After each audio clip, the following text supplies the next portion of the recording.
Goeiemôre, dit is Maandag, die 23ste Junie. Vanoggend lees ons saam Psalm 139, vers 1 tot 5. Vir die musiekleier van Dawid, 'n Psalm. Here, U ondersoek my en U ken my. U is die een wat my sit en my opstaan ken. U verstaan van ver af wat ek in gedagte het. My omswervinge en waar ek rus, U het dit afgemeet. Al my paaie is aan U bekend. Ja, daar is nog nie 'n woord op my tong nie. Kyk, dan ken U, Here, dit volledig. Van agter en van voor omsluit U my. U plaas U handpalms op my. Ongelooflik om te weet dat God oral in ons lewens betrokke is. Ja, dat ons totaal onbestand is teen sy betrokkenheid in ons lewens.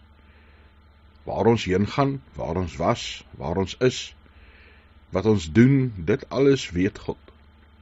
Hy is by ons, daar waar ons in die wêreld is. So vers 5 sê, van agter en van voor omsluit hy ons, sy handpalms is op ons.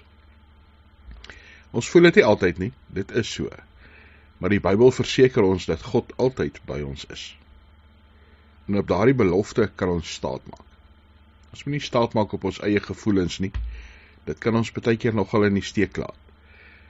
Kom ons onthou dat die Here by ons is, dat hy die een is wat ons lei en wat ons veilig hou, dat hy die een is wat ons bewaar en elke dag saam met ons gaan.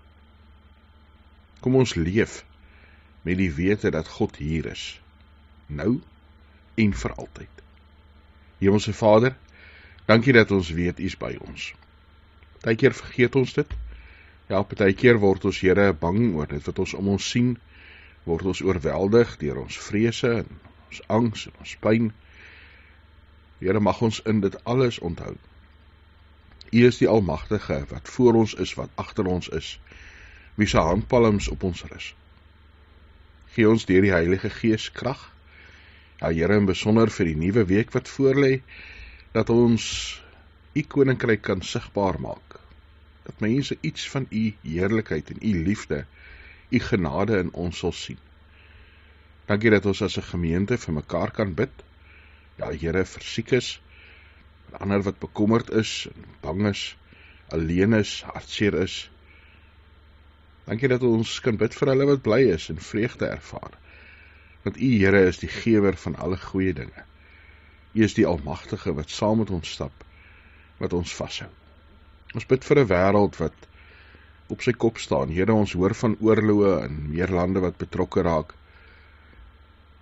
Ons dink aan so baie onskuldige mense wat seer kry. Here, bring vrede deur mense wat hulle self oorgee aan U. Gee wysheid aan die wêreldleiers, ons land se leiers. Gee wysheid, Here, vir elkeen wat U naam aanroep. In Jesus Christus se naam bid ons dit. Amen.